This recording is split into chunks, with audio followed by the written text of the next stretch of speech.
Hello मेरे नौनिहालों, तो स्वागत है आप लोगों का। केमिस्ट्री में आज हम बात करेंगे मोल कंसेप्ट की। बेसिक कंसेप्ट्स ऑफ केमिस्ट्री में जो मोल कंसेप्ट होता है हम उसकी बात करेंगे। और इस चैनल को जल्दी से सब्सक्राइब कर दीजिए ताकि आपको ज़्यादा से ज़्यादा फायदा मिले। शुरुआत करते हैं बच्चों इंट्रोडक्शन से ही। तो केमिस्ट्री के बारे में आपको पता होगा कि केमिस्ट्री क्या है। Chemistry is a branch of science that deals with the preparation, properties and structure and reactions of the material substances. जो भी मटेरियल सब्सटेंसेस होते हैं उनकी रिएक्शंस के बारे में बात करते हैं, उनकी केमिकल प्रॉपर्टीज, उनकी फिजिकल प्रॉपर्टीज के बारे में, उनकी प्रिपरेशन के बारे में, उनकी स्ट्रक्चर के बारे में हम लोग सब बात करते हैं। दूसरी बात यहाँ पर लिखी हुई है कि chemistry has helped in establishing industries with manufacture utility goods like acids, drugs, salt, polymer, metal, alloy and detergents etcetera. हमारी डेली लाइफ में जितनी भी चीजें हम इस्तेमाल करते हैं सुबह उठने से लेकर के रात को सोने तक, सब में केमिस्ट्री है, सब में केमिकल्स हैं। और उन केमिकल्स की किस तरीके से रिएक्शन होती है, किस तरीके के प्रोडक्ट्स बनते हैं, किस तरीके के प्रोडक्ट्स को हम यूज कर सकते हैं, उनकी स्ट्रक्चर क्या होती है, उन सब के बारे में सिर्फ और सिर्फ कौन बता पाता है? ओनली हमारी केमिस्ट्री। ठीक है, नेक्स्ट हम बात करते हैं कि यूनिवर्स जो है, एक्चुअली केमिस्ट्री वालों ने यूनिवर्स को दो पार्ट्स में डिवाइड कर दिया। देखो केमिस्ट्री वाले कितने महान होते हैं, पूरे के पूरे यूनिवर्स को ही डिवाइड कर दिए हैं। पहला मैटर में और दूसरा एनर्जी में। ठीक है, अब मुझे एक बात बताओ, आप अपने आप को यूनिवर्स माने, है ना, आप अपने आप को यूनिवर्स माने तो आप क्या हो गए? मैटर। क्योंकि मैटर क्या होता है? वो चीज जो जगह घेरती है ना। मैटर क्या होता है? जो जगह घेरती है वो सब्सटेंस मैटर कहलाता है। अब उस मैटर में, यानी कि आप एक मैटर हो, आपने जगह घेर रखी है, जहां भी आप बैठे हैं, जहां भी आप लेटे हैं, जहां भी आप खड़े हैं। अब अगर आप में एनर्जी नहीं तो आप मरे हुए हैं, ऐसा मान लेते हैं भाई। हमारे अंदर अगर एनर्जी नहीं रहेगी, किसी भी तरीके की एनर्जी नहीं रहेगी, तो फिर हम मृत समान ही होंगे ना।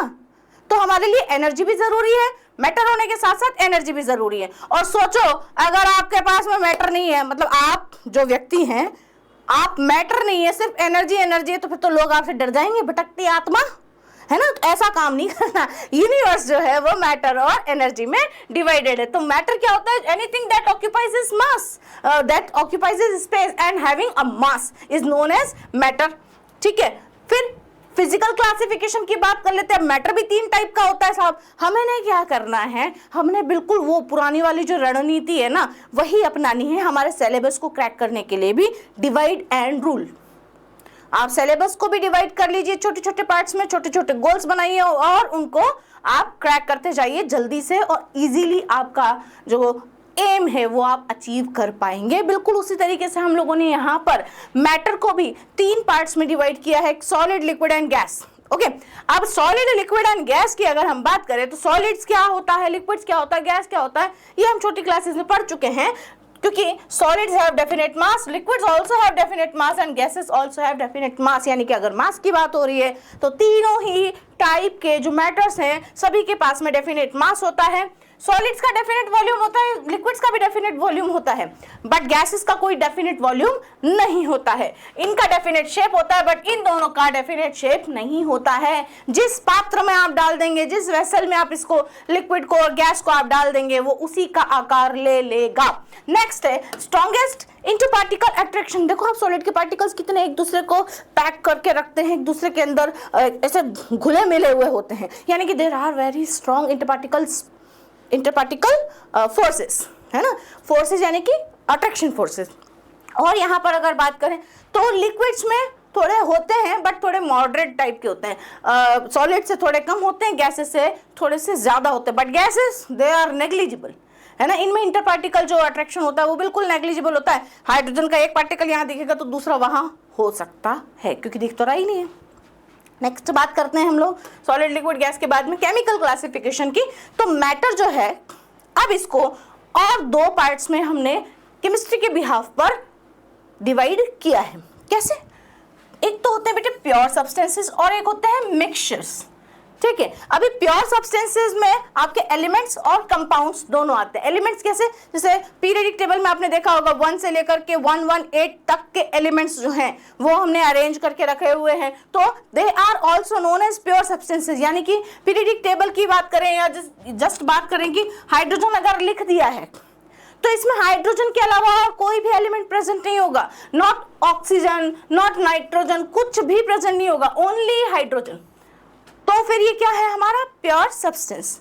ऐसे ही कंपाउंड, कंपाउंड की बात करें तो H2O की बात करेंगे, ठीक है। अब H2O मतलब एक वाटर का कंपाउंड है ना, या वाटर का मॉलिक्यूल। तो वाटर के मॉलिक्यूल के अलावा और कोई सा भी एटम, कोई सा भी एलिमेंट, कोई सा भी पार्टिकल इसमें प्रेजेंट ना हो, या कोई दूसरा कंपाउंड इसमें मिक्स ना हो, बिल्कुल प्योर फॉर्म में अगर है तो वो क्या कहलाएगा, हमारा कंपाउंड कहलाएगा। तो ये एलिमेंट और कंपाउंड जो है वो हमारे प्योर सब्सटेंसेस कहलाते हैं। और मिक्सचर्स की अगर हम बात करें तो मिक्सचर्स को भी हमने दो कैटेगरीज में क्लासिफाई किया हुआ है। एक होते हैं होमोजेनियस मिक्सचर और एक होते हैं हेट्रोजेनियस मिक्सचर्स। होमोजेनियस मिक्सचर ऐसे मिक्सचर्स होते हैं कि आपने कोई दो चीजों को मिक्स किया, भाई मिक्सचर है तो इसका मतलब दो या दो से ज्यादा चीजें आपको मिक्स करनी ही पड़ेंगी। अब जब मिक्स करने के बाद में आप देखोगे तो आप देखोगे कि जो मिक्सचर फॉर्म हुआ है उस मिक्सचर की स्टेट ऑफ मैटर एक ही टाइप की हो, उसमें दो अलग अलग स्टेट्स ना नजर आए, तो ऐसा मिक्सचर जो है वो होमोजेनियस कहलाता है। और एक से ज्यादा स्टेट्स अगर नजर आ रही है किसी मिक्सचर में तो वो हेट्रोजेनियस मिक्सचर कहलाएगा। ओके,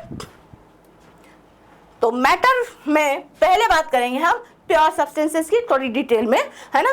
तो प्योर सब्सटेंसेस क्या होते हैं, जिसका फिक्स्ड कंपोजिशन हो and can not be separated by physical method. किसी भी फिजिकल मेथड से आप इसको अलग नहीं कर सकते। फिजिकल मेथड आपने 9th-10th क्लास में पढ़ी होंगी। प्योर सब्सटेंसेस जैसे elements made only of one type of atoms and compounds made of two or more different type of atoms in a definite ratio, है ना। H2O, पानी को आप हमेशा H2O ही लिखते हैं, H3O कभी नहीं लिखते हैं, H4O कभी नहीं लिखते, ठीक है। तो डेफिनेट रेशियो भी यहाँ पर होना जरूरी है। फिर बात करते हैं हम मैटर की।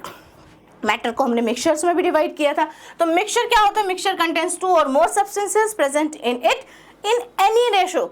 मिक्सचर में क्या होता है, हम बाजार से नमकीन मिक्सचर लेके आते हैं, उसमें किसी प्रोपोर्शन में लिखे इतनी ग्राम सेव होगी तो इतनी ग्राम मूंगफली के दाने होंगे, इतनी ग्राम पपड़ी होगी, ऐसा कुछ नहीं होता ना। हाँ, वहाँ पर तो किसी भी रेशियो में कोई भी चीज़ मिला करके जो सब्सटेंस फॉर्म होता है वो मिक्सचर कहलाता है। और ये दो टाइप का होता है, होमोजेनियस एंड हेट्रोजेनियस। इसमें have uniform composition and density through out, और एक ही टाइप की यहाँ पर कहने का मतलब यही है कि एक ही टाइप की स्टेट ऑफ मैटर यहाँ पर प्रेजेंट होगी, जिसका कंपोजिशन और जिसकी density through out the mixture same होगी। जबकि यहाँ पर ऐसा नहीं होगा। जैसे सैंड और वाटर का आप मिलाएंगे, बहुत देर तक अगर आप मिक्स भी करते रहे ना तो भी सैंड अलग और वाटर अलग हो जाएगी थोड़ी देर के बाद में। बट सॉल्ट एंड वाटर अगर आपने मिलाया या शुगर एंड वाटर आपने मिलाया, मिक्स होने के बाद में आप शुगर को और वाटर को अलग अलग नहीं देख सकते। तो that is the example of homogeneous mixture.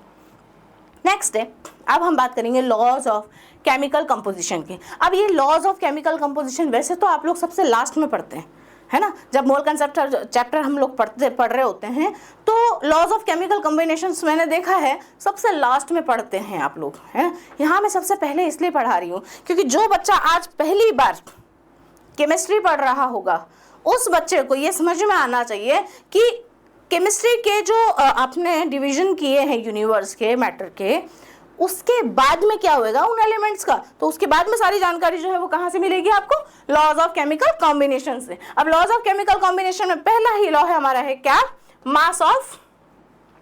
Law of mass conservation. आपने law of mass of energy, है ना, एनर्जी कंजर्वेशन लॉ आपने पढ़ा होगा। एनर्जी कंजर्वेशन लॉ में जैसे ही मैंने अभी बोला, एनर्जी कंजर्वेशन लॉ सबके दिमाग में एक ही बात चल रही होगी, energy can neither be created nor be destroyed, it only transform from one form to another form, है ना। ऐसा आपने दिमाग में सोच लिया होगा, बिल्कुल वैसा का वैसा ही है लॉ ऑफ मास कंजर्वेशन। अब यहाँ पर एनर्जी नहीं है, क्या है, मास है। अब मास कंजर्वेशन यानी कि मास को आपको कंजर्व करके रखना है, मास चेंज नहीं होना चाहिए। तो किसी भी केमिकल प्रोसेस के थ्रू आपने जो रिएक्टेंट, कोई भी केमिकल रिएक्शन जब होती है तो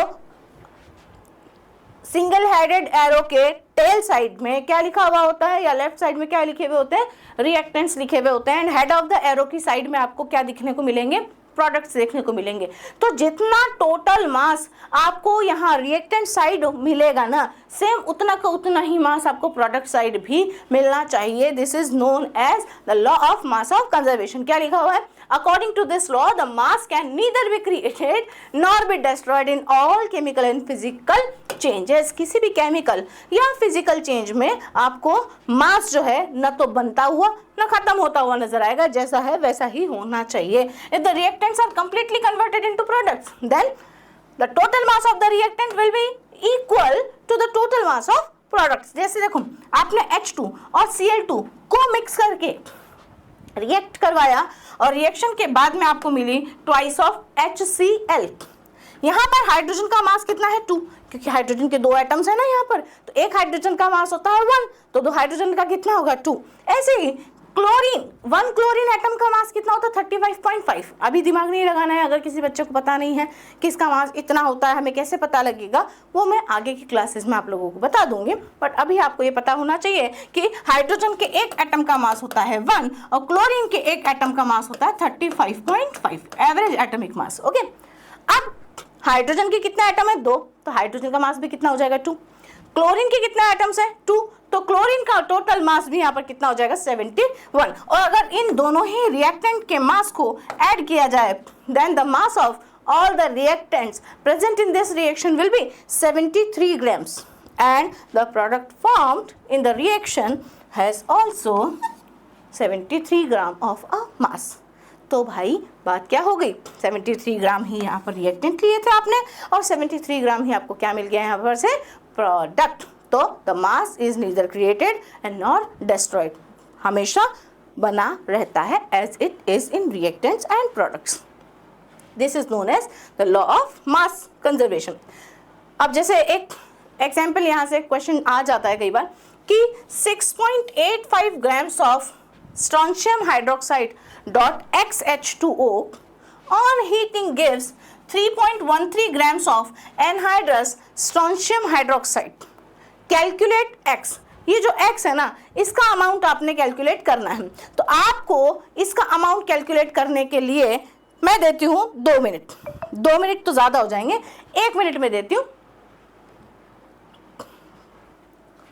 कुछ बच्चे कर पाए होंगे या शुरू कर दिया होगा, देखते हैं। देखिए strontium hydroxide dot x of H2O क्या दे रहा है यहाँ से भाई, इसको एनहाइड्रस स्ट्रोंशियम हाइड्रोक्साइड में कन्वर्ट करना है। ये हाइड्रेटेड है, इसको गर्म करना है। हाइड्रेटेड को जब आप गर्म करते हैं on heating it gives strontium hydroxide. तो सीधी सी बात है, यहाँ से H2O के भी मॉलिक्यूल्स मिल रहे होंगे और कुछ X मॉलिक्यूल्स यहाँ पर से आपको मिल रहे होंगे। तो this is the chemical reaction.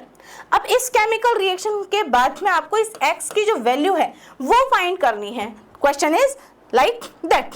अब इस क्वेश्चन में आप देखो कि क्या क्या जानकारी आपको दी हुई है। आपको दिया हुआ है स्ट्रोंशियम हाइड्रोक्साइड के 6.85 ग्राम्स। तो स्ट्रोंशियम हाइड्रोक्साइड कौन सा वाला, ये पूरा का पूरा हाइड्रेटेड जो स्ट्रोंशियम हाइड्रोक्साइड है इसके दे रखें बेटे 6.85। अब law of conservation of mass क्या बोलता है कि अगर इसके 6.85 ग्राम्स दे रखे हैं तो प्रोडक्ट का भी टोटल मास कितना होना चाहिए 6.85 ग्राम्स। और यहाँ पर क्या बोल रहा है, on heating gives 3.13 grams of anhydrous. Anhydrous का मतलब है वाटर निकला हुआ स्ट्रोंशियम हाइड्रोक्साइड। कितना है यहाँ पर 3.13। तो हमें मास किसका फाइंड करना, उस पहले तो हम उस XH2O का मास फाइंड कर लेते हैं। तो कैसे फाइंड करेंगे, टोटल मास होना चाहिए था प्रोडक्ट साइड भी कितना 6.85। इसमें से स्ट्रोंशियम हाइड्रोक्साइड कितना है 3.13। तो हम इस 3.13 को माइनस कर देंगे तो हमें इस XH2O का मास यहाँ से देखने को मिल जाएगा, जो कि कितना आएगा। देखो इसको अगर हम करते हैं तो ये हो गया 2, ये हो गया 7, ये हो गया 3.72 ग्राम्स ऑफ H2O आपने यहाँ पर प्राप्त कर ली। ठीक है, अब इसके बाद में बात हो रही है कि हमें ये वाला x नहीं चाहिए था, एक्चुअली हम इस x की बात कर रहे हैं। तो इस x के लिए हमने क्या करना पड़ेगा, हमें करना पड़ेगा कि आप ये देखो कि अब हम बहुत अच्छी तरीके से जानते हैं कि H2O का मास कितना होता है। हमें मालूम है कि H2O का मास, स्ट्रोंशियम हाइड्रोक्साइड का मास मैं यहाँ पर लिख देती हूँ कि 122 ग्राम्स ऑफ स्ट्रोंशियम हाइड्रोक्साइड का मास जो है वो होता है। H2O का मास कितना होता है 18 होता है। अब मैं यहाँ पर अगर X लगा दूँ तो भाई आप देखो कि 120 ग्राम जो है कितने ग्राम हाइड्रोजन के साथ में रिएक्ट कर रहा है 122 ग्राम्स ऑफ स्ट्रोंशियम हाइड्रोक्साइड जो है वो 18 ग्राम्स ऑफ हाइड्रोजन H2O के साथ में रिएक्ट कर रहा है। तो 1 ग्राम कितने के साथ में रिएक्ट करेगा? 1 ग्राम्स जो है वो कितने के साथ में रिएक्ट करेगा कि 18x या 18x अपॉन 122। तो जब आप इसको डिवाइड करेंगे, उल्टा हो गया, 122 अपॉन 18x, तो जब आप इसको डिवाइड करेंगे, डिवाइड करने के बाद में आपको 1 ग्राम ऑफ स्ट्रोंशियम हाइड्रोक्साइड का में से आपको 1 ग्राम का मास मिल जाएगा कितना?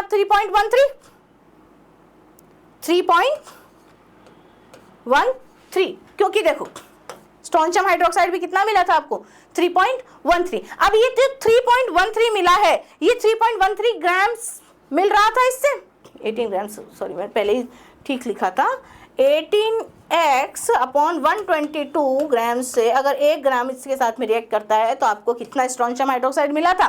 3.13, क्योंकि हमने पहले ही यहाँ पर देख रखा है कि 3.13 मिल रहा है। अभी इस 3.13 से आपको x की वैल्यू फाइंड करनी है। तो x की वैल्यू फाइंड करने के लिए आपको क्या करना पड़ेगा बेटे? आपको करना पड़ेगा ये जो 3.13 और ये 3.72 3.13 और 3.72 आया है, इन सब को मिक्स करके आपको इसको x की वैल्यू फाइंड करनी पड़ेगी। आप कैसे फाइंड कर सकते हैं इसको कि 3.72, क्योंकि हमने H2O का मास कितना निकाला था law of conservation of mass से? 3.72, और यहां से 1 ग्राम के लिए कितना आया था? 3.13। इंटू करेंगे और यहां से हम फाइंड करेंगे क्या? 122 अपॉन 18, तो हमें क्या मिल जाएगा यहाँ से? x। और जब इसको पूरे को सॉल्व करेंगे तो आपका आंसर आ जाएगा कितना?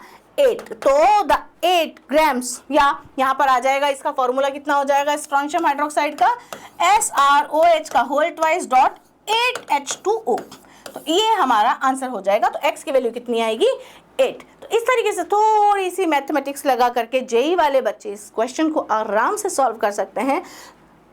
नीट वाले बच्चों को इतना ज़्यादा दिमाग लगाने की ज़रूरत नहीं है, उनको सिर्फ ये पता होना चाहिए, अगर उनके लिए क्वेश्चन आएगा तो यहाँ तक भी आ सकता है नीट वाले बच्चों के लिए। बट आजकल नीट के एग्ज़ाम का पैटर्न भी चेंज हो चुका है, तो थोड़ी बहुत बेसिक मैथ्स जो है वो आप लोगों को भी आनी चाहिए। चलते हैं हमारे अगले टॉपिक की तरफ। अगला टॉपिक है बेटे लॉ ऑफ केमिकल कॉम्बिनेशन में लॉ ऑफ डेफिनेट प्रपोर्शन, या इसको कांस्टेंट कंपोजिशन लॉ भी कहा जाता है। अब law of definite proportion, law of definite proportion क्या होता है कि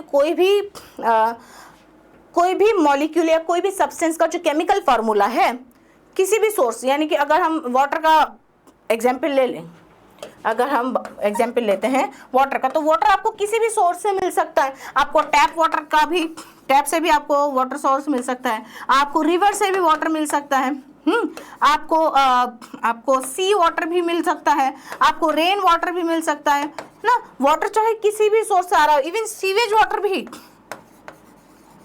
सीवेज वाटर की भी अगर हम बात करें तो वाटर है ना। वाटर का फॉर्मूला हमेशा क्या होगा? H2O, 2 हाइड्रोजन और 1 ऑक्सीजन के कॉम्बिनेशन से मिलने वाला, यानी कि डेफिनेट प्रोपोर्शन। हाइड्रोजन का प्रोपोर्शन यहाँ पर होना चाहिए 2:1। हाइड्रोजन और ऑक्सीजन के अगर एटम्स की बात करें या मॉलिक्यूल्स की बात करें तो हाइड्रोजन और ऑक्सीजन के एटम्स का जो यहाँ पर रेशो होना चाहिए वो 2:1 होना चाहिए। या फिर अगर हम इसके मास की बात करें,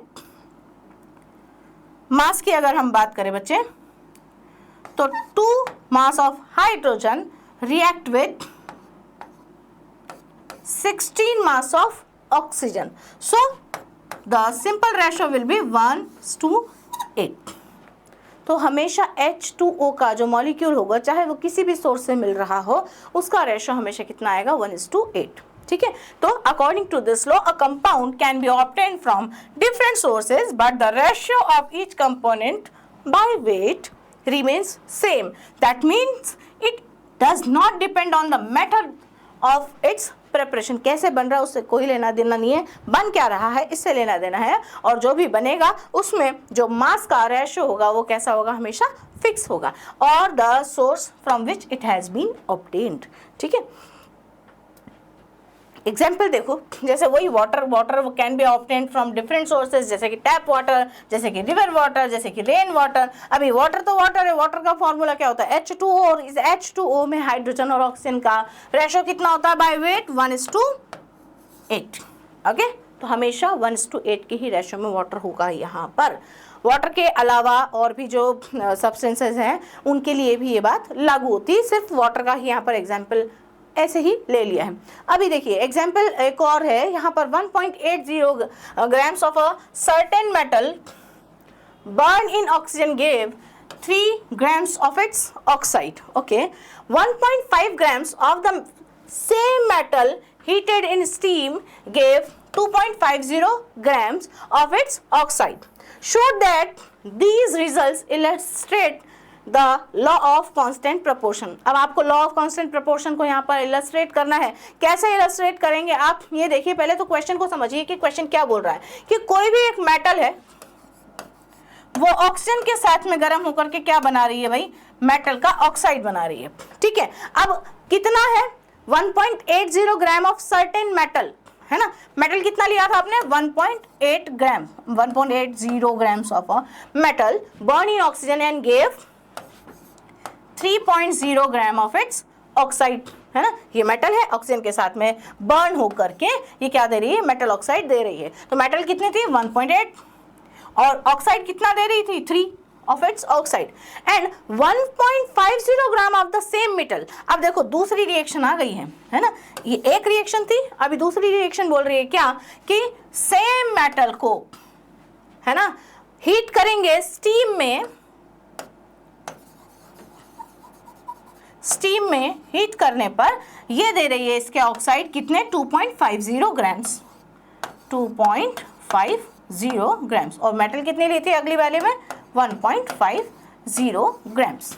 ठीक है, show that these results illustrate the law of constant proportion. अब ये आपको बताना है कि ये जो रिएक्शन हुई है ये किस तरीके से लॉ ऑफ केमिकल प्रोपोर्शन को शो करती है। तो आप देखो कि कितना मेटल था 1.8, ठीक है। अभी 1.8 ग्राम जो मेटल है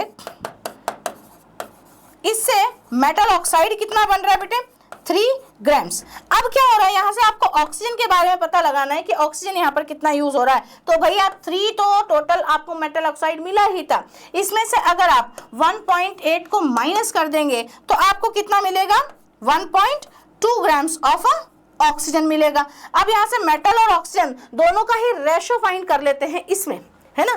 तो इस वाले में मेटल और ऑक्सीजन का रेशो अगर देखें तो मेटल का रेशो कितना था 1.8, ठीक है, और ऑक्सीजन का रेशो कितना आया था 1.2। तो इनका जो मास रेशो है वो किस तरीके से इसका सिंपल रेशो होगा, 3 की टेबल आती होगी सबको, 3 1 3, 3 2 6, 3 9 3 4 12, 3 5 15 और 3 6 18। अभी भी यहाँ पर देखो और इसका सिंपल रेशो बन सकता है। सिंपल रेशो जब बनेगा तो ये कितना बन रहा है, सिंपल रेशो 2 और 3। मेटल का रेशो आ रहा है 3 और ऑक्सीजन का रेशो आ रहा है 2। या फिर अगर मैं इसकी बात करूं तो मेटल अपॉन ऑक्सीजन करके भी मैं इसको फाइंड कर सकती हूँ। तो मेटल का मास है कितना बेटे 1.8 और ऑक्सीजन का मास है 1.2, देन द सिंपल जो रेशो आ रहा है इसका आ रहा है 1.5। आप इस तरीके से भी निकाल सकते हो, आप इस तरीके से भी निकाल सकते हो, simple whole number ratio find करके भी। आपको क्या फाइंड करना है कि भाई यहाँ पर भी इस मेटल ऑक्साइड, चाहे मेटल ऑक्साइड ऐसे बना हुआ हो चाहे मेटल ऑक्साइड इस तरीके से बना हुआ हो, ठीक है, क्योंकि मेथड चाहे कोई भी हो दोनों तरफ जो मासेस का रेशो है वो बिल्कुल सेम होना चाहिए। तो इस साइड वाला जो मेटल ऑक्साइड आपने बनाया है इसका भी रेशो कितना आना चाहिए 1.5 ही आना चाहिए। तो भैया मेटल यहाँ पर कितनी थी 1.5, मेटल ऑक्साइड कितना था 2.5। तो ऑक्सीजन जो स्टीम के साथ में जो ऑक्सीजन आया है उसकी अगर हम बात करें तो मेटल यहाँ पर थी 1.5 ग्राम्स, मेटल का ऑक्साइड यहां पर आपको मिला 2.5 ग्राम्स। तो ऑक्सीजन कितनी मिलेगी यार 2.5 माइनस 1.5 ग्राम्स, ऐसे ही मिलेगी ना। तो ये कितना आ जाएगा 1 ग्राम्स। अब आप चाहो तो वैसे फाइंड कर लो कि यहां पर मेटल का जो ऑक्साइड है, यहां पर जो मेटल का ऑक्साइड है, इसमें मेटल और ऑक्सीजन का जो रेशो है वो कितना आ रहा है, मेटल का रेशो आ रहा है 1.5 और ऑक्सीजन का रेशो आ रहा है कितना 1। तो देखो आप, अगर मैं इसको 2 कर दूं तो ये 3 हो जाएगा ना। तो बताइए क्या ये लॉ ऑफ कांस्टेंट प्रोपोर्शन को शो कर रहा है? ऑब्वियसली कर रहा है। और सेकंड मेथड अगर मैं यहाँ पर लगाऊं कि मेटल का मास अपॉन ऑक्सीजन का मास, तो मेटल का मास कितना था 1.5, ऑक्सीजन का मास कितना था 1, तो आंसर कितना आया 1.5। तो बताइए यहाँ पर और यहाँ पर सेम आंसर आया ना, यहाँ पर और यहाँ पर सेम रेशो आया ना। तो इसका मतलब it illustrate the law of constant proportion. ठीक है, तो दोनों में से मैंने 2 मेथड बताए हैं आपको, चाहे रेशो निकाल के करें या इस तरीके से मास फाइंड करके करें, आपको रेशो जो है सेम मिलना चाहिए। अगर सेम मिल रहा है देन द रिएक्शन और the example illustrate the law of constant proportion. Okay, next अब बात करते बेटे लॉ ऑफ मल्टीपल प्रोपोर्शन। अब मल्टीपल प्रोपोर्शन देखो, अभी हमने पढ़ा था क्या कांस्टेंट प्रोपोर्शन, कभी भी कंफ्यूज नहीं होना है आपको। लॉ ऑफ कांस्टेंट प्रोपोर्शन अलग है, लॉ ऑफ मल्टीपल प्रोपोर्शन अलग है। कांस्टेंट प्रोपोर्शन में एक ही मॉलिक्यूल होता है, ठीक है, दोनों में डिफरेंस मैं बता रही हूँ क्योंकि कई बार बच्चे बहुत कंफ्यूज हो जाते हैं, कौन कौन से लॉ पढ़े मैडम, केमिस्ट्री तो है ही बड़ा गंदा सा सब्जेक्ट, इस तरह की आप बातें करते हो क्योंकि आपको केमिस्ट्री नहीं आती है। बहुत सारे लोग जो इस तरीके की बात करते हैं, मैं केमिस्ट्री के बारे में उठ पटांग बोलते रहते हैं, इसका मतलब उनको केमिस्ट्री ठीक से नहीं आती है। लॉ ऑफ केमिकल कंपोजिशन में लॉ ऑफ कांस्टेंट कंपोजिशन या डेफिनेट प्रोपोर्शन एक अलग, और लॉ ऑफ मल्टीपल प्रोपोर्शन एक था डेफिनेट प्रोपोर्शन, एक है मल्टीपल प्रोपोर्शन। दोनों में डिफरेंस सिर्फ इतना सा है कि अगर आप डेफिनेट प्रोपोर्शन की बात करते हैं तो आप एक ही मॉलिक्यूल के एक ही सब्सटेंस की बात करते हैं, कि सब्सटेंस के मॉलिक्यूल की बात करते हैं और उसमें आप मॉलिक्यूल का कंपोजिशन का रेशियो फाइंड करते हैं। जबकि यहाँ पर मल्टीपल प्रोपोर्शन में क्या होगा, एक से ज़्यादा मॉलिक्यूल्स की बात होगी। किस तरीके से, देखिए एक से ज़्यादा मॉलिक्यूल तो बनेंगे बट उन्हीं एटम्स से मिलकर के बनेंगे। जैसे आपने देखा होगा कि कार्बन जो है ऑक्सीजन के साथ में मिलकर के अलग अलग टाइप के ऑक्साइड्स या कार्बन के अलग अलग टाइप के ऑक्साइड्स का फॉर्मेशन करता है। जैसे कार्बन मोनोऑक्साइड भी बना सकता है, कार्बन डाइऑक्साइड भी बना सकता है और CO3 2- कार्बोनेट भी बना सकता है। तो हर एक कार्बन का ऑक्साइड जो है एक रेशो रखता है। किस तरीके से रखता है उसको हम पढ़ेंगे मल्टीपल प्रोपोर्शन में। जैसे कि देखो, according to the law of multiple proportion, अगर 2 एलिमेंट एक दूसरे के साथ में कंबाइन होकर के एक से ज्यादा टाइप के कंपाउंड्स देते हैं, then the different mass of one element which combine with a fixed mass of other element bear a simple whole number ratio to another। मतलब कार्बन मोनोऑक्साइड में, कार्बन डाइऑक्साइड में अगर हम बात करें, कार्बन के 2 ऑक्साइड्स की हम बात करते हैं यहाँ पर कार्बन का, तो आप देखो ये दोनों ही जो कंपाउंड्स हैं वो कार्बन और ऑक्सीजन के मिलने से बने हैं, है ना। कार्बन और ऑक्सीजन के मिलने से कार्बन मोनोऑक्साइड भी बन रही है, कार्बन डाइऑक्साइड भी बन रही है। अब मल्टीपल प्रोपोर्शन वाला लॉ क्या बोलता है कि भैया अगर इन दोनों में से कार्बन और ऑक्सीजन के रेशो की बात करें, तो किसी एक के रेशो को अगर हम फिक्स कर दें, जैसे मान लीजिए कार्बन का मास जो होता है वो कितना होता है 12 होता है, ये लीजिए, तो कार्बन के रेशो को अगर हम फिक्स कर दें, कार्बन के मास को अगर हम फिक्स कर दें, तो ऑक्सीजन के साथ में कंबाइन होकर के जो अलग अलग टाइप के ऑक्साइड्स दे रहे हैं ना, वो ऑक्सीजन के जो मासेस हैं या ऑक्सीजन के जो मासेस हैं उनका जब आप रेशो निकालोगे तो वो सिंपल होल नंबर रेशो आएगा। देखिए कैसे, कार्बन मोनोऑक्साइड में ऑक्सीजन कितना काम आ रहा है 1, और 1 ऑक्सीजन का जो रेशो होता है वो कितना होता है 16। जबकि कार्बन डाइऑक्साइड में जो ऑक्सीजन काम आ रहा है वो कितना आ रहा है बच्चे, वो आ रहा है 2 ऑक्सीजन काम आ रहे हैं और 1 कार्बन काम आ रहा है। तो 1 कार्बन का मास हो गया 12 और 2 ऑक्सीजन का मास कितना हो गया 32। तो किसी एक को हम जो है फिक्स रख दें और दूसरे जो एटम है उसका सिंपल होल नंबर रेशो निकालें, तो simple whole number ratio oxygen का जब हम निकालेंगे तो कितना आ जाएगा 1 और 2। तो बताइए 1 और 2 आपस में एक सिंपल होल नंबर रेशो ही बना रहा है ना। तो ये बोलता है क्या, मल्टीपल प्रोपोर्शन, कि एक या एक से ज़्यादा एलिमेंट, 2 या 2 से ज़्यादा एलिमेंट्स मिलकर के एक या एक से ज्यादा टाइप के कंपाउंड्स का फॉर्मेशन कर रहे हैं, तो उनमें उन कंपाउंड्स में से किसी एक एलिमेंट के मास को अगर आप फिक्स कर दें तो उससे जुड़ने वाले दूसरे एटम के मासेस आपस में होल नंबर रेशो शो करते हैं, and this law is known as multiple proportion. जैसे एग्जाम्पल देखते हैं हम नाइट्रोजन का। नाइट्रोजन बहुत अच्छा ऑक्साइड बनाता है, बहुत अलग अलग टाइप के ऑक्साइड्स बनाता है। देखो nitrogen N2O, NO, N2O3, N2O4, N2O5, पेंटा ऑक्साइड भी दे रहा है, टेट्रा ऑक्साइड भी दे रहा है, ट्राई ऑक्साइड भी दे रहा है, मोनो ऑक्साइड भी दे रहा है ना। तो इस तरीके से नाइट्रोजन अलग अलग टाइप के ऑक्साइड्स दे रहा है। अब आप इसमें देखो कि अगर हम नाइट्रोजन का रेशो यहाँ पर फिक्स कर दें, देखो 28 हमने फिक्स कर दिया है ना। नाइट्रोजन का मास कितना होता है 14, एक नाइट्रोजन का मास होता है 14 है ना। यहाँ पर अगर आप देखोगे तो पहले इधर मैं लिख देती हूँ कि एक्चुअल जो रेशो है ना, उसके बारे में बात कर लेते हैं, है ना। तो एक्चुअल रेशो कितना नाइट्रोजन का यहाँ पर 28, इसके साथ में कितना ऑक्सीजन मिल रहा है 16। यहाँ पर देखिए ऑक्सीजन कितना है 14 है ना। नाइट्रोजन, एक नाइट्रोजन का होता है 14 और ऑक्सीजन का कितना है 16, बहुत अच्छी बात है। N2 यानी कि 28 और O3 का मतलब है 3 ऑक्सीजन यहाँ पर काम आ रहे हैं। अभी 3 ऑक्सीजन काम में आ रहे हैं तो इसका हो गया 48। अगर N2O4 की बात करें तो N2O4 में भी नाइट्रोजन का 28 है और ऑक्सीजन का कितना होता है 16 4 जा 64। N2O5 में बात करें तो नाइट्रोजन का हो गया 28 क्योंकि नाइट्रोजन 2 है ना। और ऑक्सीजन की बात करें तो ये होता है 16 5 जा 80। ठीक है, अब आप यहाँ देखो कि अगर हम नाइट्रोजन के मास को फिक्स कर दें, है ना, नाइट्रोजन के मास को फिक्स कर देते हैं। अब फिक्स करने का मतलब है कि या तो हम इन सबको ही 14 कर दें या फिर इस एक को 28 कर दें। 28 कर देंगे तो इसका मतलब हमने क्या करना पड़ेगा, we have to multiply this 14 by 2 and this 16 also by 2। तो हमें क्या मिलेगा, ये वाला रेशो मिलेगा 28:16, 28:32, 28:48, 28:64, 28:18 है ना। अब यहाँ आप देखो कि जब आपने एक एटम का मास फिक्स कर दिया तो दूसरे एटम के मासेस का अगर होल नंबर रेशो निकालने जाओगे तो 16:32:48:64:18 तो 80 सॉरी है ना। तो 1 2 3 4 और 5 यानी कि नाइट्रोजन के अलग अलग ऑक्साइड्स में ऑक्सीजन का जो रेशो आ रहा है वो कितना आ रहा है 1:2:3:4:5 क्योंकि 16 की टेबल चल रही है। 16 1 16, 16 2 32, 16 3 48, 16 4 64 and 16 5 80।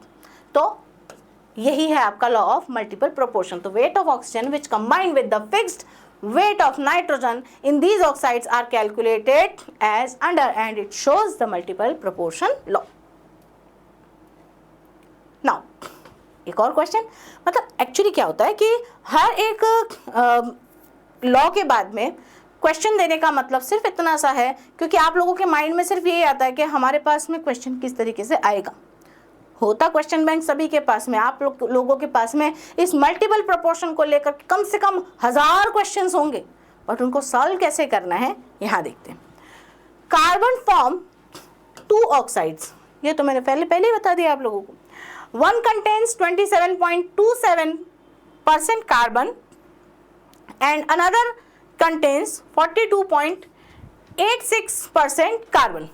Show that the data illustrates the law of multiple proportion. अब पहले तो इसको परसेंटेज से आप ऑक्सीजन का अमाउंट फाइंड करेंगे क्योंकि कार्बन से क्या बन रहा है, यहाँ पर कार्बन का ऑक्साइड बन रहा है। अभी कार्बन का ऑक्साइड बन रहा है और यहाँ पर परसेंटेज दे रखी है, तो पहले तो आपको ऑक्सीजन का मास फाइंड करना पड़ेगा। अगर हम इसको मास में देख लें तो कार्बन का पहला ऑक्साइड और ये रहा जी कार्बन का दूसरा ऑक्साइड। पहले ऑक्साइड में ये बोल रहे हैं कि भैया 27.27% ऑफ कार्बन इज प्रेजेंट, तो how much percent of oxygen is will be present. हमें क्या करना पड़ेगा, इसको 100 में से माइनस करना पड़ेगा 27.27 को। अगर 100 में से मैं 20 माइनस कर देती हूँ तो मेरे पास में बचता है 80। 80 में से मैं अगर 7 माइनस कर देती हूँ तो मेरे पास में बचता है कितना बचेगा, बताओ जल्दी से बताओ, बोलो बोलो बोलो, मेरी मैथ्स थोड़ी सी कमजोर है बच्चे, जल्दी से बताओ। 73 बचेगा। अभी 73 में से 27 भी अगर मैं उड़ा दूं तो 72 बचेगा और 72.373 sorry 0.73% of oxygen will be there in a first oxide. अब सेकेंड ऑक्साइड की बात करते हैं, कार्बन के सेकेंड ऑक्साइड में बात अगर हम करेंगे, ये ग्रीन वाले ऑक्साइड की बात करते हैं, इसमें कितना परसेंट कार्बन है? 42.86% ऑफ कार्बन इज प्रेजेंट। तो we have to find out the percentage mass of oxygen. तो हम इसको मास की तरह ही लेंगे, कितना? 42.86। मेरी मैथमेटिक्स थोड़ी सी अलग ही चलती है। 100 में से 40 जाएंगे तो मेरे पास में 60 बच जाएंगे, 60 में से 2 जाएंगे तो 60 में से 2 जाने के बाद में 58 बच जाएंगे, तो 58 में से 0.80 जाएगा तो 57.20 है ना, और 50 उसमें से भी 20 में से भी अगर 6 जाएगा तो 50.14 ऐसा कुछ आएगा, है ना। तो हम क्या करेंगे, 50 कितना 60 में से 2 गया तो कितना हो गया 58, तो ये कितना बच जाएगा यहाँ पर 57.14। 57.14 is the mass of oxygen. अब आपने क्या करना है, 57 और ये उधर से जो निकला है, इन दोनों का रेशो फाइंड करना है। अभी रेशो फाइंड करना है तो एक कार्बन का रेशो फिक्स करना पड़ेगा हमें, है ना। कार्बन का रेशो अगर फिक्स करना पड़ेगा तो एक कार्बन से कितना 27.27% कार्बन था, उसके साथ में ऑक्सीजन कितना मिक्स हुआ था 72.73। तो आपने क्या करना पड़ेगा, एक कार्बन के लिए इन दोनों का रेशो फाइंड करना पड़ेगा। तो इन दोनों का रेशो फाइंड करने के लिए लो जी 72.37 ऑक्सीजन जो है वो 27.27 कार्बन मोनोऑक्साइड के साथ में जा रहा था, और इधर इस वाले ऑक्साइड की अगर हम बात करें तो इसमें एक कार्बन के साथ में कितना 57.14 अपॉन 42.86 ऐसा आएगा एक कार्बन के लिए। अब इन दोनों का जब रेशो आप फाइंड करेंगे तो इसका रेशो आएगा 2.66 और इसका रेशो आ रहा है 1.33। तो क्या आप मुझे बता सकते हैं कि ये मल्टीपल रेशो में है या मल्टीपल प्रोपोर्शन शो कर रहे हैं या नहीं?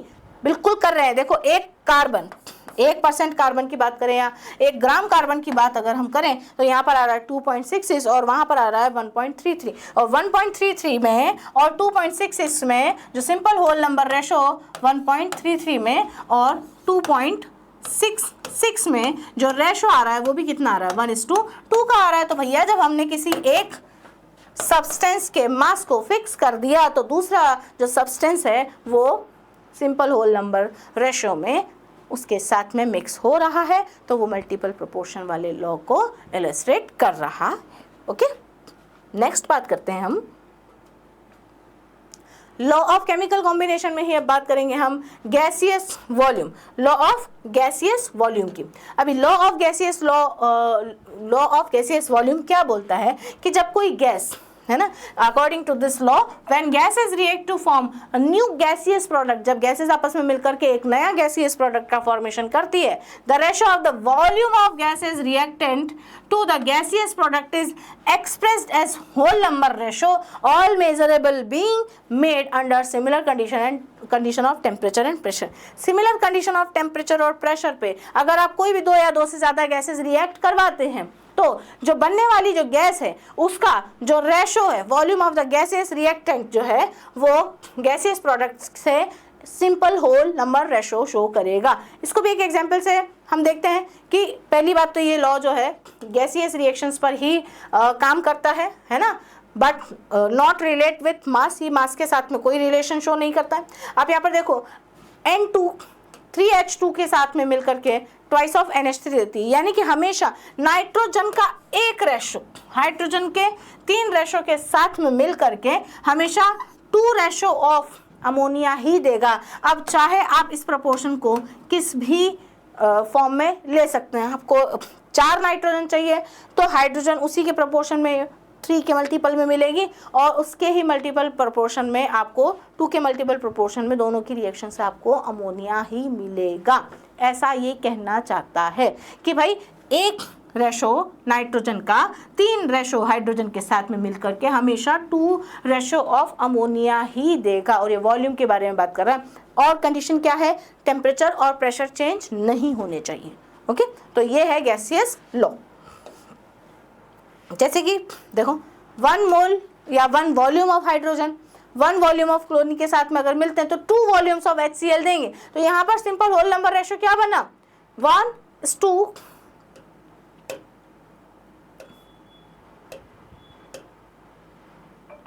वॉल्यूम ऑफ क्लोरीन कितना है 1 और वॉल्यूम ऑफ HCl यहाँ से फॉर्म हुआ वो कितना है 2। तो यहाँ पर सिंपल रेशो जो है वो कितना फाइंड हो जाएगा 1:1:2। तो यही आपका हाइड्रोजन क्लोराइड में हाइड्रोजन और क्लोरीन की रिएक्शन से बने हुए HCl का रेशो होगा and this law is known as the law of gaseous volumes. ठीक है, नेक्स्ट बात करते हैं अपन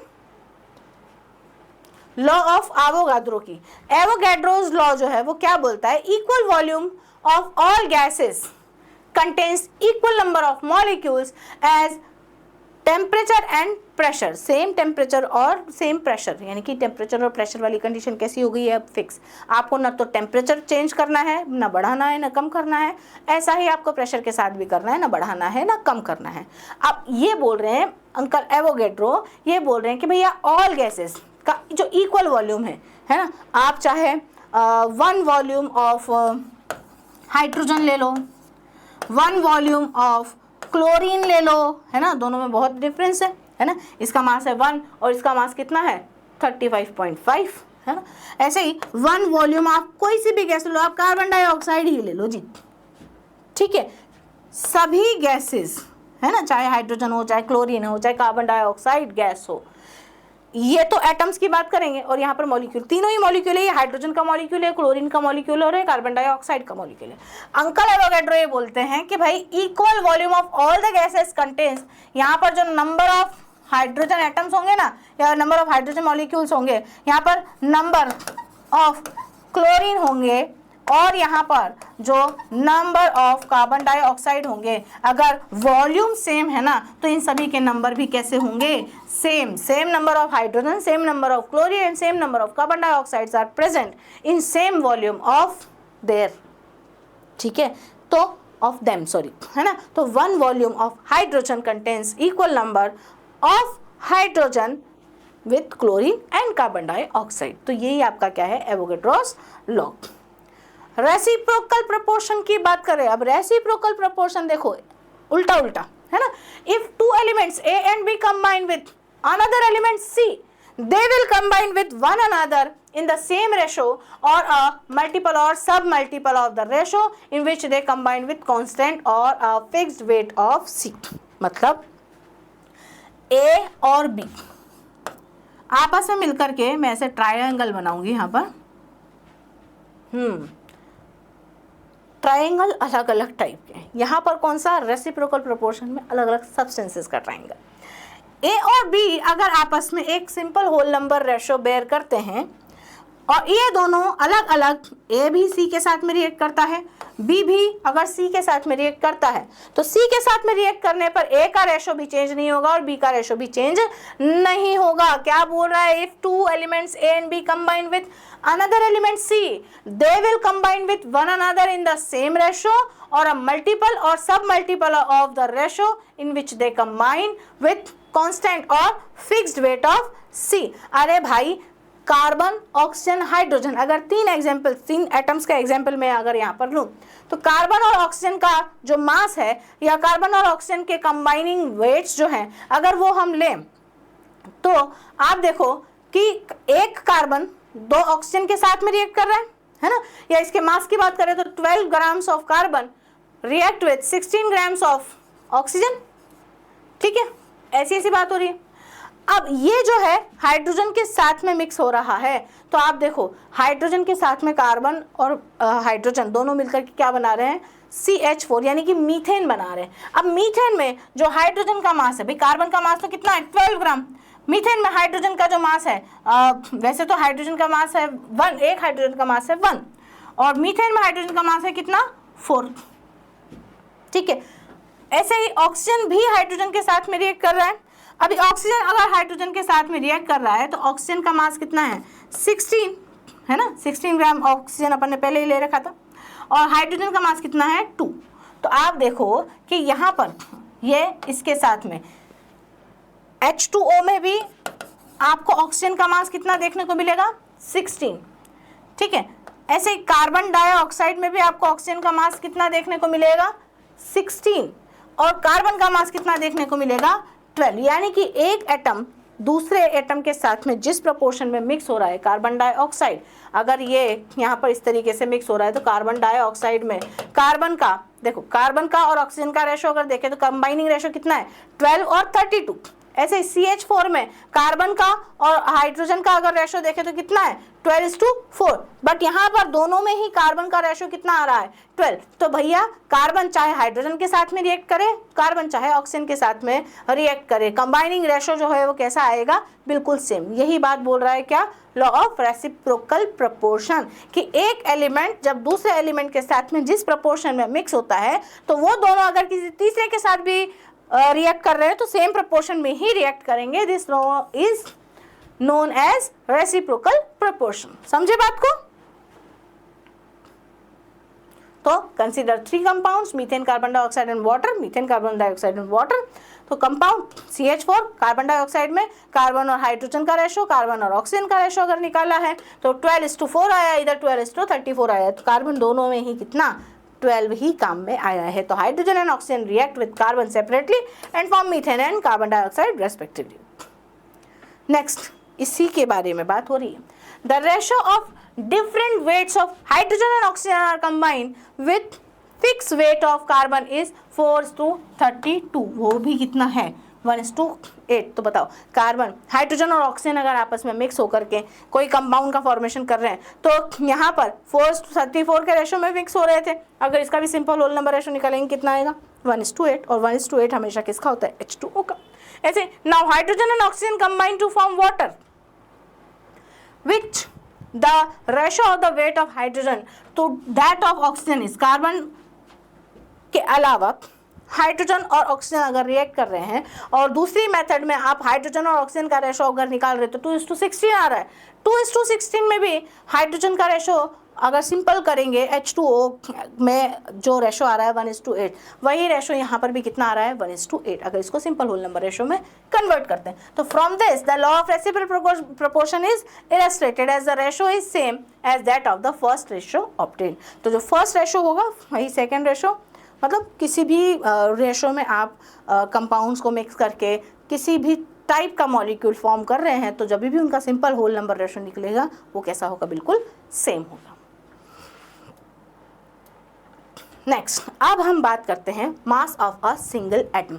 सिंगल एटम के मास की अब हम बात करते हैं। तो आपको लगता होगा कभी कभी कि हमने 12 ग्राम कार्बन को तो मेज़र कर लिया है ना, या हम देख रहे हैं कि हमारे घर में जो सिलेंडर होते हैं, गैस का सिलेंडर होते हैं, उसमें कितनी गैस है ना, हमने वो भी मेज़र कर लिया क्योंकि बहुत ज़्यादा क्वांटिटी में होती है। अब एक एटम, सिंगल एटम को तो नेकेड आइज से देखना ही पॉसिबल नहीं है, उसके मास की बात हम किस तरीके से करेंगे। तो केमिस्ट्री में इस चीज़ का भी सॉल्यूशन है कि mass of a single atom के मास को भी यहाँ पर हम लोग कैलकुलेट करेंगे। तो पहली बात तो हमें ये पता होना चाहिए व्हाट इज एटॉमिक मास। तो atomic mass of an atom expressed in AMU। अब ये AMU का फुल फॉर्म मैं बता देती हूँ। A मतलब एटम, एटम की यानी कि atomic, M for mass and U for unit. यानी कि किसी भी एटम के मास को एक्सप्रेस करने के लिए जो यूनिट आप लोग लगाते हैं उसे कहा जाता है एटॉमिक मास यूनिट, जिसको स्मॉल फॉर्म में हम लिखते हैं AMU। ओके, अब मास ऑफ वन ऑक्सीजन एटम है ना, मास ऑफ वन ऑक्सीजन यानी कि 16 एटम का मास कितना है, 16 AMU। और मास of one carbon atom, carbon 12 atom है ना, ये ऑक्सीजन 16 एटम की बात कर रहा है, ये कार्बन 12 एटम की बात कर रहा है। ऐसा नहीं कि 16 ऑक्सीजन की बात हो रही है या 12 कार्बन की बात हो रही है।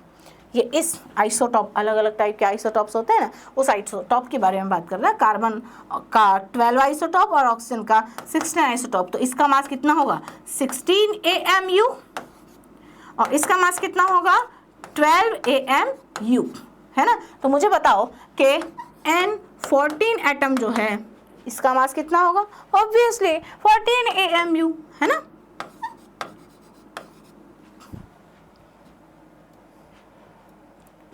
तो एटॉमिक मास यूनिट आजकल चेंज हो गई है ना। केमिस्ट्री वाले क्या है, थोड़ा सा स्मार्ट काम करते हैं।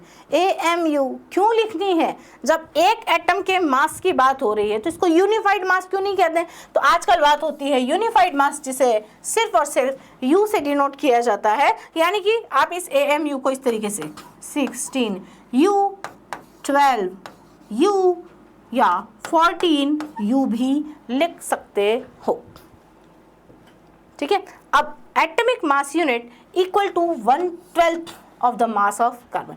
अब किसी भी चीज़ को तोला जाएगा, है ना, किसी भी चीज़ का वेट अगर किया जाएगा तो आपको एक स्टैंडर्ड वेट की ज़रूरत तो पड़ेगी ना। आप मार्केट से 1 kg कोई भी चीज़ अगर लेके आएंगे तो मार्केट वाला किसी स्केल पे, है ना, या जो ट्रेडिशनल जो तराजू होते हैं उसमें एक साइड जो है वो स्टैंडर्ड वेट रखेगा, दूसरी साइड उस चीज़ को तोल करके आपको देगा ना कि अगर दोनों का मास बराबर हो गया या तराजू के दोनों पलड़े बराबर हो गए हैं तब वो चीज़ 1 किलो के बराबर मानी जाएगी। तो वो 1 किलो क्या है? स्टैंडर्ड वेट है कि आप 1 kg ऑफ एप्पल लेके आए हैं तो 1 kg का वेट आपको एक पलड़े में रखना पड़ेगा और इधर आपको 1 by 1 एप्पल्स चढ़ाने होंगे तब तक जब तक कि ये और ये दोनों पलड़े बराबर नहीं हो जाते, ठीक है ना। तो वो 1 kg जिससे आपने एप्पल्स को मेजर किया है वो क्या है? एक स्टैंडर्ड वेट है। इसी तरीके से स्टैंडर्ड वेट हमारी केमिस्ट्री में क्या है भाई? कार्बन का मास कितना होता है? 12, है ना। अब एक कार्बन को 12 डिफरेंट पार्ट्स में अगर मैं तोड़ दूं, है ना, मान लीजिए एक कार्बन का वेट है कितना? 12, तो इस कार्बन का 1/2 करूंगी तो एक का वेट कितना हो जाएगा? 6। इस कार्बन का 1/4 करूंगी तो कार्बन का वेट कितना हो जाएगा? 12/4, है ना। 12/4 हो जाएगा तो कितना हो जाएगा? 3, है ना। ऐसा हम मान लेते हैं। और इस कार्बन का अगर 1/12 कर दूं तो एक पार्ट का जो वेट हो जाएगा वो कितना हो जाएगा? 1U या 1 AMU हो जाएगा, है ना। ऐसा ही हम मानते हैं। तो atomic mass unit is equal to the 1/12 mass of carbon 12 atom. Carbon 12 atom के अगर इक्वल 12 पार्ट्स कर दिए जाए तो एक पार्ट का जो मास होगा वो कितना होगा? 1 AMU। एंड दैट 1 AMU का जो कार्बन का 1/12 पार्ट है इज द स्टैंडर्ड वेट, है ना। अब आप देखोगे कि हाइड्रोजन कितने चढ़ रहे हैं, है ना, ऑक्सीजन कितने चढ़ रहे हैं, कितना कम करना पड़ रहा है। तो इस तरीके से हमने मान लिया कि हमने 2 तराजू के पलड़े ले लिए, एक तरफ ऑक्सीजन रख दिया और एक तरफ कार्बन का 1/12 पार्ट रख दिया। अब 1/12 पार्ट ऑफ कार्बन का वेट कितना है? 1U, है ना। ऑक्सीजन का हमें नहीं पता, बट अभी हम जानते हैं कि ऑक्सीजन का 16 होता है तो ये ऊंचा रहेगा। एक पार्ट हमने चढ़ाया 1 ग्राम या 1U, 2 चढ़ाया 2U, 3 चढ़ाया 4 चढ़ाया 5 चढ़ाया 6 7 10 11 12 13 14 15 16 पे जाकर के ये सेम हुआ।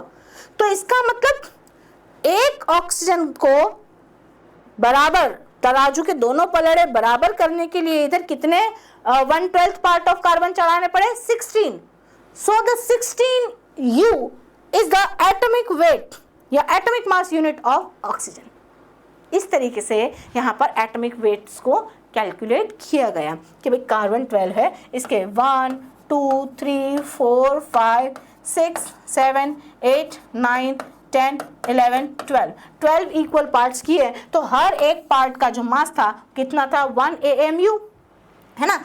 एक तरफ आपने ऑक्सीजन चढ़ाया और एक तरफ आपने 1/12 ऑफ कार्बन 12 आइसोटोप चढ़ाया। तो ऐसे कितने आइसोटॉप्स, ऐसे कितने पार्ट ऑफ कार्बन 12 यहाँ पर आपको रखने पड़े? आपको रखने पड़े total 16। So we can say that the 16U is the mass of oxygen. Okay, 16U, ये U इस तरीके से मैं बना देती हूँ। 16U is the mass of oxygen, है ना। तो भाई 1/12 mass of carbon atom, carbon 12 atom is known as the atomic mass unit, and 1/12 into the mass of carbon 12 is equal to the 1 AMU. Since mass of one carbon 12 is 1.9926 0.48 into 10⁻⁻23 grams. देख लो आप, 1 atom of carbon 12, एक atom, पूरे के पूरे atom का total mass कितना था? इतना था। ठीक है, अब इसके 1/12 पार्ट कर दिए, तो यानी कि इसको आपने 12 से डिवाइड कर दिया। 12 से डिवाइड करने के बाद में कितना है? 1.66 इंटू 10⁻⁻24 ग्राम्स आया। ग्राम्स की बात कर रही हूँ, है ना। अभी ग्राम्स की बात कर रही हूँ तो इसका मतलब ये किसके बराबर हो गया? ये तो 1 U के बराबर हो गया जी। 1/12 पार्ट ऑफ कार्बन 12 आइसोटॉप अगर 1 AMU का है और एक कार्बन एटम, पूरे कार्बन एटम का जो मास है वो कितना है? अगर इतना है, इसके 12 पार्ट्स कर दिए जाए तो इसका एक पार्ट का मास इतना ग्राम होगा। इसका मतलब 1 AMU किससे के बराबर है? 1.66 इंटू 10⁻24 ग्राम्स के बराबर। अब इसको किलोग्राम में कन्वर्ट करना हो तो 10 की पावर ऊपर नीचे हम लोग कर सकते हैं, है ना। तो 1 AMU जो है -27 किलोग्राम्स के बराबर भी हो सकता है, या 1 AMU -24 ग्राम्स के बराबर भी हो सकता है। और 1 ग्राम या 1/6.023 इंटू 10⁻23 करते हैं तो आपको ग्राम्स में इस तरीके से भी मास मिल सकता है। तो मेरे बच्चों, बात समझ में आ गई?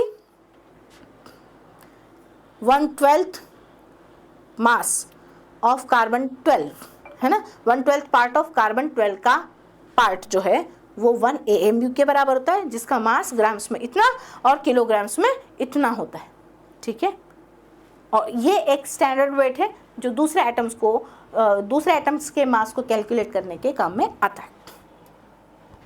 नेक्स्ट, अब बात करते हैं राम की। राम कौन? रिलेटिव एटॉमिक मास। रिलेट कर दिया हमने, एक के मास को दूसरे के मास से रिलेट कर दिया तो क्या बन गया? Relative atomic mass. तो relative atomic mass of element जो है वो क्या होता है? Mass of one atom of element अपन 1/12 mass of carbon 12 element. Carbon के मास के साथ में अगर किसी भी एलिमेंट के एक एटम के मास को रिलेट कर दिया जाए तो वो क्या कहलाएगा? राम, है ना। अब 1/12 मास ऑफ कार्बन 12 आइसोटोप क्या होता है? 1 AMU के बराबर। तो आप बोल सकते हो कि mass of 1 atom of an element upon 1 AMU, ऐसे भी लिख सकते हो, है ना। और mass of 1 atom of an element, उसका एटॉमिक वेट ही तो होगा या एटॉमिक मास ही तो हो गया। तो एटॉमिक मास को 1 AMU से जब आपने रिलेट कर दिया तो आपने क्या निकाला? राम। राम मतलब रिलेटिव एटॉमिक मास। नेक्स्ट बात करते हैं ग्राम एटॉमिक मास की। राम के बाद है ग्राम। ग्राम एटॉमिक मास, जो एटॉमिक मास आपने AMU में या U में फाइंड किया था, अगर उसको आपने ग्राम्स में लिख दिया ना, यानी कि यूनिट अगर आपने पीछे ग्राम लगा दी G, तो बन जाएगा गाम, है ना। पहले बना था राम, अभी बन गया गाम। कैसे? It is a mass of 1 mole of Na या 1 मोल या Na, या Na में कितने एटम? 6.02 इंटू 10⁻23 एटम्स की अगर हम बात करें तो 1 मोल किसी भी एलिमेंट के 1 मोल का मास या 1 Na का मास या इतने एटम्स का जो मास होगा वो ग्राम एटॉमिक मास कहलाएगा, वो ग्राम्स में आएगा। ठीक है, तो gram atomic mass of sodium metal की अगर हम बात करें या सोडियम एटम की बात करें तो सोडियम एटम का मास होता है 23। इसको आपने मल्टीप्लाई कर दिया नंबर ऑफ एवोगैड्रो से, तो नंबर ऑफ एवोगैड्रो से अगर आपने मल्टीप्लाई कर दिया और आपने इसको 1.66 इंटू 10⁻⁻24, याद आ रहा है? 1 AMU ग्राम्स में इतना होता है। इन सबको जब आप मल्टीप्लाई करोगे ना तो 23 आएगा। और इतनी मगजमारी ना करते हुए भी आप देखोगे तो 1 मोल Na का एटॉमिक मास कितना होता है? 23। अब इस 23 को आप चाहे U में लिखो तो आपने क्या लिख दिया? एटॉमिक मास यूनिट या यूनिफाइड मास, है ना। इसको आप 23 AMU भी लिख सकते हो, है ना। U लिख दिया तो यूनिफाइड मास, AMU लिख दिया तो एटॉमिक मास यूनिट, और अगर आप 23 को सीधा सीधा G लिख देते हो तो आ गया आपका ग्राम। एक ही चीज है। नेक्स्ट देखो मॉलिक्यूलर मास। अभी तक हम एटम्स की बात कर रहे थे, अब हम पूरे के पूरे मॉलिक्यूल की बात करें। तो मॉलिक्यूल में जितने भी एटम्स प्रेजेंट हैं उन सभी के मास को जोड़ दिया जाए तो वो कहलाता है मॉलिक्यूलर मास। तो molecular mass is the sum of atomic masses of elements present in molecule. जैसे CH4, कार्बन में एक, मीथेन में एक कार्बन है और 4 हाइड्रोजन है, तो 1 AMU is the mass of 1 hydrogen into 4, क्योंकि 4 प्रेजेंट है तो कितना आ गया? 16 AMU या 16U। Molecular mass of H2O की बात करें तो H2O का मास कितना है? 1 AMU, ठीक है। और H2O में हाइड्रोजन कितने हैं? 2, इसलिए मल्टीप्लाइड बाई 2, प्लस ऑक्सीजन का मास कितना होता है बच्चे? 16, देन 16 AMU, इंटू कुछ नहीं, क्योंकि एक ही ऑक्सीजन है ना। तो जब इसको कैलकुलेट करोगे तो ये कितना हो जाएगा 18U या 18AMU। इस तरीके से आप H2SO4 और कार्बन डाइऑक्साइड का मास मुझे कैलकुलेट करके बताएंगे, ठीक है। नेक्स्ट है रिलेटिव मॉलिक्यूलर मास। जैसे रिलेटिव एटॉमिक मास होता था, अभी रिलेटिव मॉलिक्यूलर मास है। वही 1/12 मास ऑफ कार्बन 12 के आइसोटॉप के साथ में अगर आप किसी भी मॉलिक्यूल के मास को रिलेट कर देते हैं या उसका रेशो निकालते हैं तो you can get relative molecular मास। ऐसे अभी आएगा ग्राम मॉलिक्यूलर मास, है ना। अब जैसे relative molecular mass of oxygen है तो ऑक्सीजन का ये मॉलिक्यूल है, अगर ऑक्सीजन सिंगल लिखा हुआ होता तो ये क्या होता, एटम ऑफ एन ऑक्सीजन, ठीक है। और अगर ऑक्सीजन को इस तरीके से लिखा हुआ है, O2 की फॉर्म में लिखा हुआ है, तो ये क्या कहलाएगा, it is a molecule of oxygen. अगर बताइए मैं O3 को लिख दूं तो क्या ये कंपाउंड बन जाएगा, no, it is also a molecule, okay. Relative molecular mass, अब relative molecular mass of O3 will be 43। Relative molecular mass of HCl, hydrogen का मास, क्लोरीन का मास, दोनों मिलाकर के जो भी मास है वो रिलेटिव मॉलिक्यूलर मास आपको मिल जाएगा।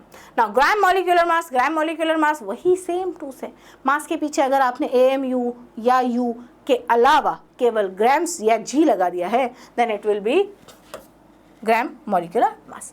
एग्जाम्पल की बात हम करेंगे तो ग्राम मॉलिक्यूलर मास ऑफ H2SO4 जो है मास ऑफ इतने मॉलिक्यूल्स ऑफ H2SO4 का ही आएगा, या फिर हम इसको इस तरीके से भी कैलकुलेट कर सकते हैं। हाइड्रोजन का होता है एक हाइड्रोजन का 1, तो मैं डायरेक्ट लिख देती हूँ।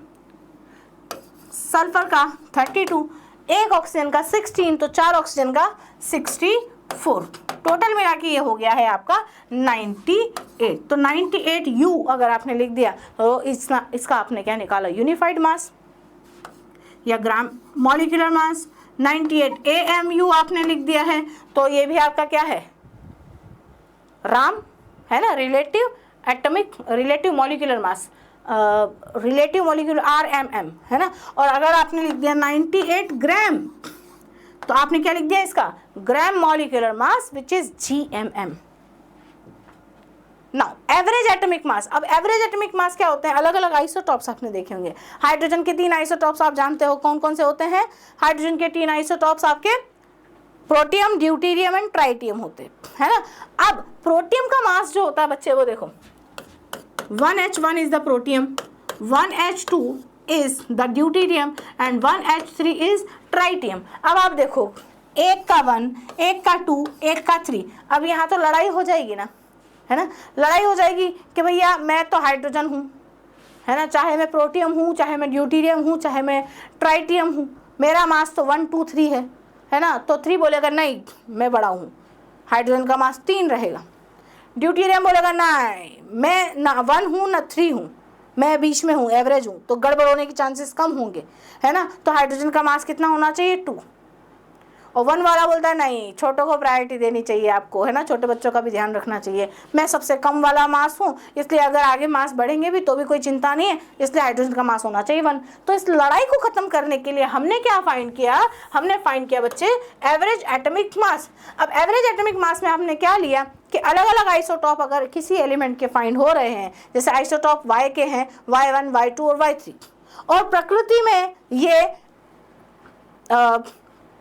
इनके वेट्स W1, W2 और W3 है ना, 1 2 3 की तरह, है ना। और प्रकृति में इनकी जो अकरेंस है, abundance, percentage abundance in the nature, अगर आइसोटॉप 1 की X1 है, आइसोटॉप 2 की X2 है और आइसोटॉप 3 की X3 है, तो एवरेज एटॉमिक मास फाइंड करने के लिए आपने क्या करना पड़ेगा, इन दोनों को मल्टीप्लाई करके, इन दोनों को मल्टीप्लाई करके और इन दोनों को आपस में मल्टीप्लाई कर देना और इन तीनों को आपस में जोड़ देना है और डिवाइड कर देना है 100 से, तो आपको क्या मिल जाएगा, एवरेज एटॉमिक मास। तो दो किस तरीके से एग्जाम्पल देखो, क्लोरीन का 35 और 37 आपके पास में 2 आइसोटोप है, इनका जो परसेंटेज रेशो है वो 75 और 25 है। तो आपने क्या करना है, इस 35 को, अच्छा परसेंटेज रेशो 3 और 1 है, तो इस 35 को 3 से, इस 37 को 1 से मल्टीप्लाई करके जोड़ देना है और 3 और 1 प्लस करके डिवाइड कर देना है, तो आपको क्या मिलेगा, average atomic mass of chlorine which is 35.5। यानी कि the weight of one isotope and the percentage abundance of all the isotopes को आपको मल्टीप्लाई करके जोड़ देना है W3X3 और डिवाइड कर देना है उनकी टोटल परसेंटेज अबंडेंस से, क्योंकि परसेंटेज है हमेशा 100 में ही आती है तो हम अपॉन 100 भी लिख देते हैं। इससे आपको क्या मिल जाएगा, average atomic mass which is ओम। ठीक है, तो देखिए यहाँ पर the atomic weight of copper is 63.546।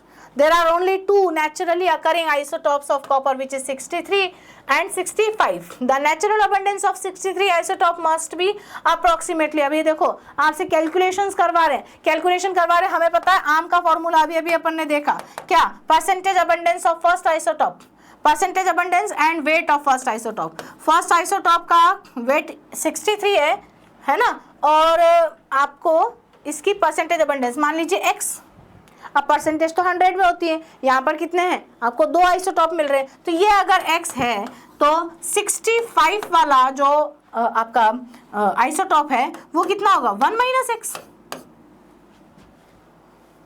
100 minus x, sorry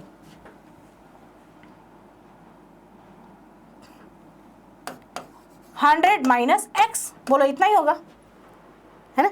upon आपने क्या करना है, x प्लस 100 माइनस एक्स। अब जब आप इसको सॉल्व करेंगे तो यहाँ से आपको x की वैल्यू फाइंड हो जाएगी, और उस x की वैल्यू से आप जो है इन दोनों का परसेंटेज जो है वो कैलकुलेट कर सकते हैं। और ये बोल रहा है द नेचुरल अबंडेंस ऑफ 63 वाले की, तो x की वैल्यू यहाँ से आपको देखने को मिल जाएगी 72.7%। तो जब आप इसको सिंपली कैलकुलेट करेंगे सिंपल मैथमेटिक्स से, तो आपका आंसर कितना आ जाएगा बच्चे, 72.2%।